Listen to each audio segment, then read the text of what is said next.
Hi everyone, स्वागत है आपके अपने चैनल सरकारी नौकरी में। यूपी टेट की आजीवन मान्यता को लेकर के एक लेटर लिखा गया था केंद्र सरकार को। अभी उस लेटर का कोई जवाब नहीं आया, जिसके संबंध में पीएनपी सचिव ने बताया है कि जैसे ही लेटर का जवाब आएगा, जैसे अनुमोदन मिल जाएगा केंद्र सरकार से, राज्य सरकार भी सीटेट की तरह यूपी टेट की मान्यता को आजीवन कर देगी।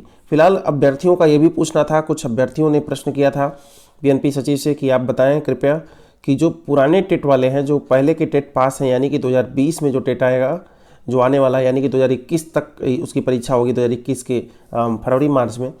तो इसके पहले जो लोग क्वालिफाइड हैं, 2018 टेट, 2019 टेट क्वालिफाई है, या उसके पहले के जो लोग टेट क्वालिफाई है, उन लोगों का क्या होगा? उन लोगों का मार्कशीट भी क्या आजीवन मान्यता उनको मिल पाएगा? तो उनका साफ कहना था कि जो भी नियम लागू होते हैं वह अभी से लागू होते हैं, जो भी इसमें वैकेंसी में जीओ आएगा, यानी कि जो भी जीओ इसमें आएगा, गवर्नमेंट ऑर्डर आएगा, उसमें लिखा होगा कि कब से ये मान्यता दी जा रही है। फिलहाल उनका साफ कहना था कि पहले के जितने भी टेट वाले हैं उनको लाइफ टाइम वैलिडिटी नहीं मिलेगी, केवल 2020 और उससे आगे की परीक्षाओं में अगर रूल आता है कि आजीवन मान्यता दी जाए तो आगे की परीक्षाओं में ही मिल पाएगी।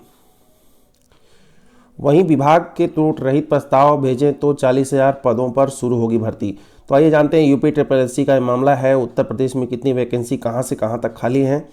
बात करें परिवार कल्याण विभाग में तो 9,222 पद, राजस्व परिषद में 6,028, जिसमें आपका लेखपाल वगैरह आता है।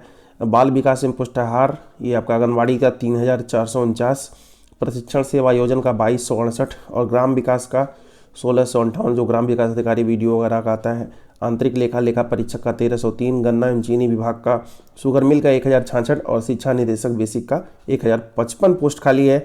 ये वैकेंसी 40,000 के आसपास इसलिए नहीं निकल पा रही हैं क्योंकि अध्याचन तो मांगा गया था काफ़ी समय पहले ही, लेकिन मुख्यमंत्री ने सितंबर में नई भर्तियों पर जो कुंडली मारे बैठे भर्ती आयोग व चयन बोर्ड के अध्यक्ष हैं, 6 महीने में बोला था कि रिक्त पदों को भरा जाए और जल्द से जल्द इस पर अध्याचन लेकर के और जितनी सीटें हैं सबको जोड़ करके एक जगह फटाक से वैकेंसी को जो है निकाल दिया जाए।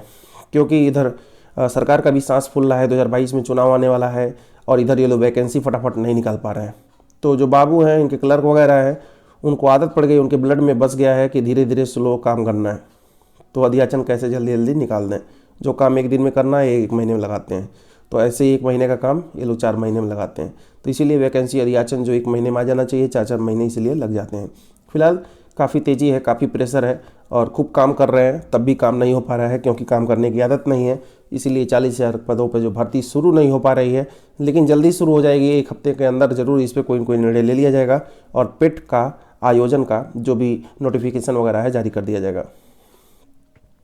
डीएलएड बीटीसी प्रशिक्षुओं ने मांग की है कि हम लोग 2017 बैच लगातार नई शिक्षक भर्ती को मांग को लेकर के सरकार से गुहार लगा रहा है, लेकिन अभी तक इस पर कोई निर्णय नहीं लिया गया है। क्योंकि आपको पता ही होगा 2018 में ही वैकेंसी जो 69,000 आई थी वो अभी चल रही है, अभी उसका अंतिम प्रक्रिया में है और अभी पूरी नहीं हो पाई है। 2019 में कोई वैकेंसी नहीं आई और 2020 में तो अभी वैकेंसी नहीं आई, यानी कि 2 साल बीत गए, किसी तरह कोई वैकेंसी नहीं आई। तो जो बैठे हुए अभ्यर्थी हैं डीएलएड बीटीसी के 2018 बैच के, जो अब की पूरा कर लिए हैं, और उसके पहले के अभ्यर्थी जो किसी कारणवश नहीं हो पाए, सिलेक्शन उनका कहीं नहीं हो पाया, वो सभी अभ्यर्थी मांग कर रहे हैं कि जल्द से जल्द वैकेंसी को निकाला जाए। सरकार ने पहले से ऐलान कर दिया है कि 50,000 के आसपास हमारे पास वैकेंसी है, जबकि इन लोगों को मांग करना चाहिए। हमारे तरफ से हमारे एक व्यूअर ने कहा है, उनका नाम सलमान है, उन्होंने कहा है कमेंट बॉक्स में कि सर इस पर मांग कीजिए आप भी कि वैकेंसी ज़्यादा बढ़ा के निकाली जाए। तो देखिए वैकेंसी निकाली जानी चाहिए। 50,000 इनके पास पहले से वैकेंसी पहले से कह रहे थे, और बाद में जो 22,000 के आसपास जो वैकेंसी 68,500 की बची हुई है, 69,000 में तो नहीं बचने वाली है। और जो लोग भी रिटायर हो रहे हैं, छोड़ रहे हैं, मान के चलिए अगर उनकी सीटों की संख्या 10,000 भी है तो 50, 10, 60, 20, 80 तो 82,000 सीट तो ऐसे ही खाली दिख रही है साफ साफ।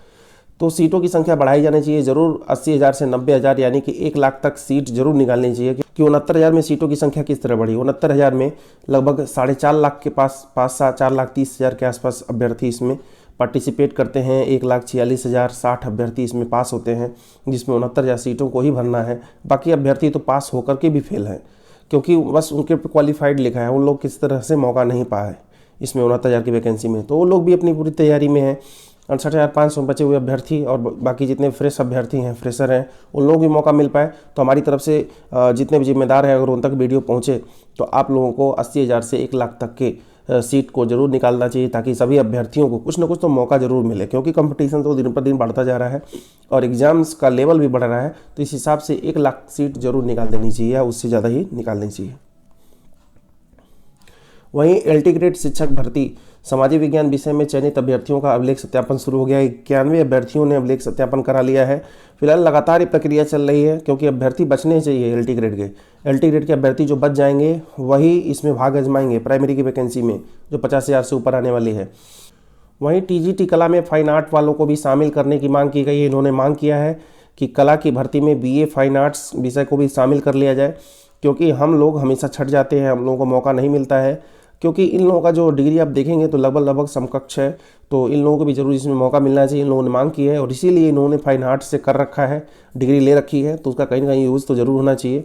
फिलहाल हमारी तरफ से ये भी कहा जाता है टीजीटी में जो कॉम्बिनेशन चलता है उसको हटाया जाना चाहिए, क्योंकि कॉम्बिनेशन का कुछ विशेष मतलब नहीं है। अगर आप देखेंगे तो ऐसा सब्जेक्ट ही बीए में क्यों दिया जाए, ये तो छात्रों की गलती नहीं है। बहुत सारे ऐसे लोग हैं जिनका कॉम्बिनेशन नहीं होता है और लोग टीजीटी के फॉर्म को नहीं भर पाते हैं। यानी कि मैं बात कर रहा हूँ, अगर आप हिंदी है तो हिंदी के साथ आपका संस्कृत होना चाहिए, इतिहास है, अगर हिस्ट्री है उसके साथ भूगोल होना चाहिए, या आपके पास इकोनॉमिक्स होना चाहिए। तो इस तरह की चीज़ें आपके पास होनी चाहिए। लेकिन ये एक काफ़ी बेकार सिस्टम है जो शुरू से चला आ रहा है। कुछ लोग इसको अच्छा भी कहेंगे कि कॉम्बिनेशन चाहिए ही चाहिए, नहीं तो पढ़ाएंगे कैसे। अरे भाई कैसे पढ़ाएंगे, जो सब्जेक्ट है उनका वो पढ़ाएंगे। जैसे किसी की सोशियोलॉजी है तो सोशियोलॉजी पढ़ाएगा वो, किसी ने अगर कुछ और ले रखा है, मान लीजिए शिक्षा शास्त्र ले रखा है, एजुकेशन ले रखा है, तो एजुकेशन से पढ़ाएगा। लेकिन इस तरह सब्जेक्ट को इसमें नहीं शामिल किया जाता है, जिसको देखते हुए बड़ी संख्या में अभ्यर्थी टीजीटी के फॉर्म भरने से ही बाहर हो जाते हैं। पीजीटी तो भर सकते हैं अगर इन्होंने पीजी कर रखा है, तो बहुतों ने नहीं कर रखा है, कॉम्बिनेशन नहीं है। तो कॉम्बिनेशन को भी हटाए जाने की मांग अभ्यर्थियों ने कुछ समय पहले की थी, लेकिन वो पूरी नहीं हो पाई क्योंकि संख्या कम थी। तो ज़्यादा से ज़्यादा संख्या में अगर अभ्यर्थी मांग करें तो कॉम्बिनेशन सब्जेक्ट का भी प्रोग्राम हट सकता है, क्योंकि हर एक सब्जेक्ट की अगर बराबर वैल्यू है तो अन्य सब्जेक्ट वालों को बाहर क्यों किया जाता है। आप खुद सोचिए, आपका अगर हिंदी है इंटर में, अगर आप हिंदी से पढ़ रहे हैं तो आपका इंटर में संस्कृत होना जरूरी है। अगर नहीं है, क्योंकि बहुत लोगों को पता नहीं होता है, तो लोग बाहर हो जाते हैं। तो इसको लेकर के तमाम बवाल शुरू से ही मचते चले आए हैं। तो सरकार ऐसा सब्जेक्ट ही अभ्यर्थी को बीए में क्यों दे जो कॉम्बिनेशन ही नहीं बनता हो, क्योंकि अभ्यर्थियों को कॉम्बिनेशन तो पता नहीं होता। कुछ लोग आर्ट साइड से आते हैं, कुछ लोग साइंस साइड से आते हैं डायरेक्ट बीए करने। तो ऐसे में अभ्यर्थियों को बहुत ज़्यादा समस्याएं झेलनी पड़ती है। फिलहाल अभी के लिए बस इतना ही, धन्यवाद।